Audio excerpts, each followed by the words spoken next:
¿Alguna vez te has preguntado por qué el destructor más famoso de la Segunda Guerra Mundial lleva 80 años en el fondo del mar sin que nadie haya intentado tocarlo en serio? No me refiero a cómo llegó hasta allí. Si estás viendo este vídeo, probablemente ya lo sabes.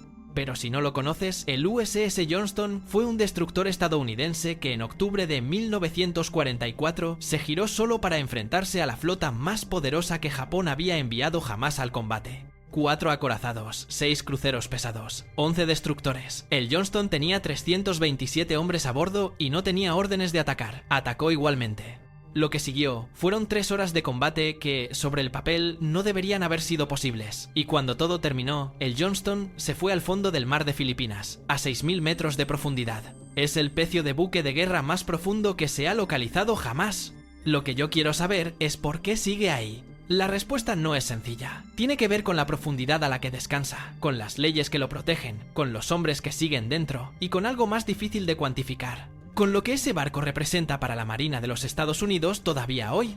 Para entender lo que ocurrió el 25 de octubre de 1944, primero hay que entender quién mandaba el Johnston. El comandante Ernest Edwin Evans era hijo de padre anglosajón y madre cherokee, nacido en Oklahoma en 1908. Cuando le dieron el mando del Johnston en 1943, se dirigió a su tripulación y les dijo algo que quedó grabado en la memoria de todos los que lo escucharon. Les dijo que el Johnston sería un barco de combate desde el primer día, que si alguna vez avistaban al enemigo, atacarían, que si algún marinero no se sentía capaz de eso, que pidiera el traslado ahora mismo. Nadie se fue.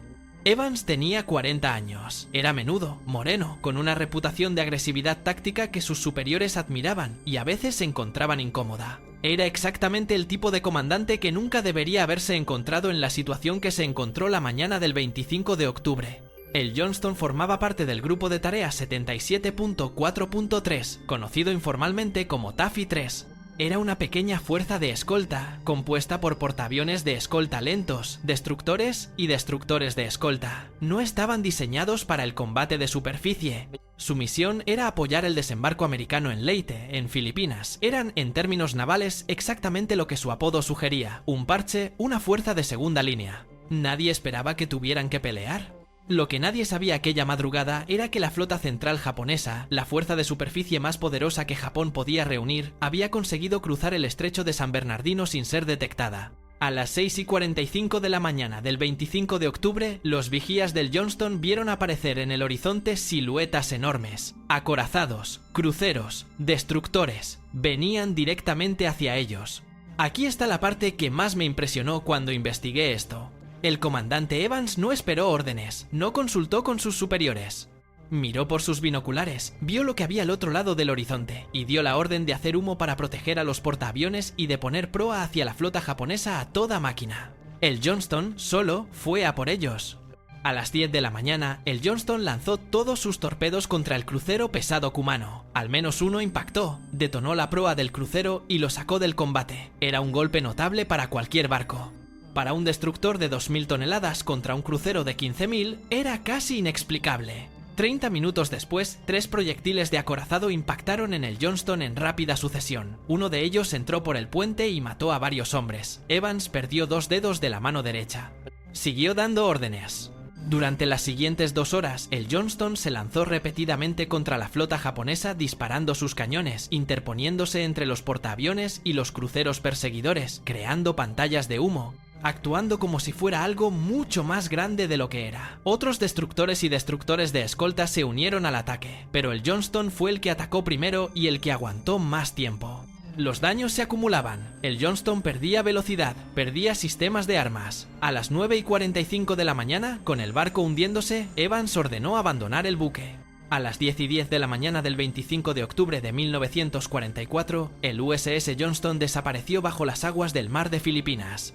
Lo que ocurrió en los momentos finales lo recogieron supervivientes que vieron la escena desde el agua.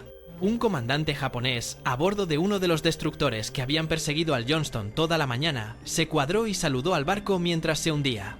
De los 327 hombres que iban a bordo, 186 murieron, algunos en combate, otros durante las horas que pasaron en el agua antes de ser rescatados. El comandante Evans nunca apareció. Se le presupone muerto en algún momento durante el hundimiento o en el agua. Le concedieron la medalla de honor a título póstumo. Durante décadas, nadie supo con exactitud dónde había quedado el Johnston. Se sabía la zona general, el mar de Filipinas, al este de las Islas Samar, pero el fondo marino en esa zona es profundo, muy profundo. Y las expediciones para localizar pecios de guerra en aguas abiertas del Pacífico no eran algo que ocurriera habitualmente. En 2019, el explorador Víctor Vescovo, a bordo del submarino de inmersión profunda DSV Limiting Factor, localizó el pecio del Johnston a una profundidad de 6.220 metros. 6 kilómetros y 220 metros bajo la superficie del mar. Esos son más de 4 millas. En ese momento se convirtió en el pecio de buque de guerra más profundo localizado jamás. Para hacerse una idea, el Titanic descansa a unos 3.800 metros. El Johnston está a más de 2 kilómetros por debajo del Titanic. Las imágenes que obtuvieron las cámaras del submarino mostraban el barco en varios fragmentos sobre el fondo. Visible la proa, visible parte de la popa, los cañones todavía en sus monturas, estructuras reconocibles a pesar de 80 años de deterioro en aguas profundas. ¿Por qué no ha vuelto nadie a por él? La respuesta tiene varias capas y todas se apuntalan entre sí. La primera es la profundidad. 6.220 metros está fuera del alcance de cualquier operación de salvamento convencional. No existe tecnología hoy en día capaz de elevar un barco desde esa profundidad. Las operaciones de salvamento más exitosas de la historia se han llevado a cabo a una fracción minúscula de esa profundidad. Llegar al Johnston requiere vehículos de inmersión profunda del tipo que se usa para investigación científica, no para salvamento comercial.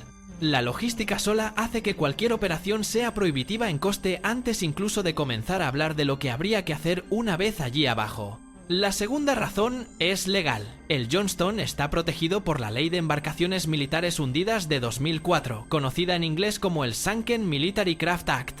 Esta ley establece que los buques de guerra estadounidenses hundidos siguen siendo propiedad del gobierno de los Estados Unidos independientemente de dónde se encuentren o del tiempo transcurrido. Nadie puede tocar el pecio, extraer objetos de él, ni perturbarlo de ninguna manera sin autorización explícita de la Marina, y esa autorización no se concede para operaciones de salvamento comercial. El barco es, legalmente, suelo americano. La tercera razón es la que cierra cualquier debate que los otros dos pudieran dejar abierto. El Johnston es una tumba de guerra. Los 186 hombres que murieron en él siguen dentro. La Marina de los Estados Unidos tiene una política muy clara respecto a los pecios que contienen restos de su personal. Se consideran lugares de descanso permanente. No se excavan, no se disturban, no se intervienen.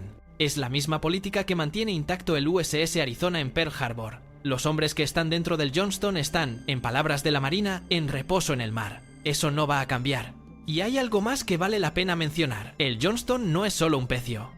En la Marina de los Estados Unidos, el nombre de Evans y el nombre del Johnston aparecen en los libros de doctrina táctica, en los discursos de graduación de las academias navales, en los documentos que definen qué significa el valor en combate. En 1944, la batalla de Samar detuvo a la flota japonesa.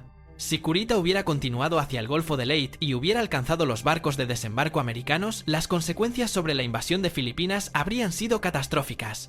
Evans y el Johnston junto con el resto de Taffy 3 lo impidieron, con destructores de escolta, sin órdenes directas de atacar, sin posibilidad real de sobrevivir.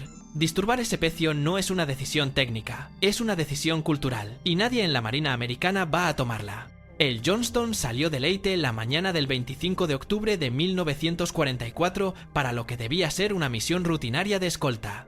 En algún momento entre las 6 y las 7 de la mañana, su comandante vio aparecer en el horizonte la flota japonesa y decidió que la misión rutinaria había terminado. Atacó con lo que tenía, aguantó durante 3 horas y se fue al fondo del mar de Filipinas a 6 kilómetros de profundidad, al mando de un hombre al que nunca encontraron, con 186 de sus tripulantes dentro. Lleva 80 años allí, está demasiado profundo para cualquier salvamento, está protegido por ley, es una tumba de guerra. Y representa algo que la Marina americana no está dispuesta a dejar que nadie olvide removiéndolo del sitio donde descansa. No van a volver a por él, y probablemente así es como debería ser. Si te ha gustado este vídeo y quieres ver más como este, dímelo en los comentarios y haré más sobre estos barcos. Suscríbete para no perderte el siguiente. ¡Hasta la próxima!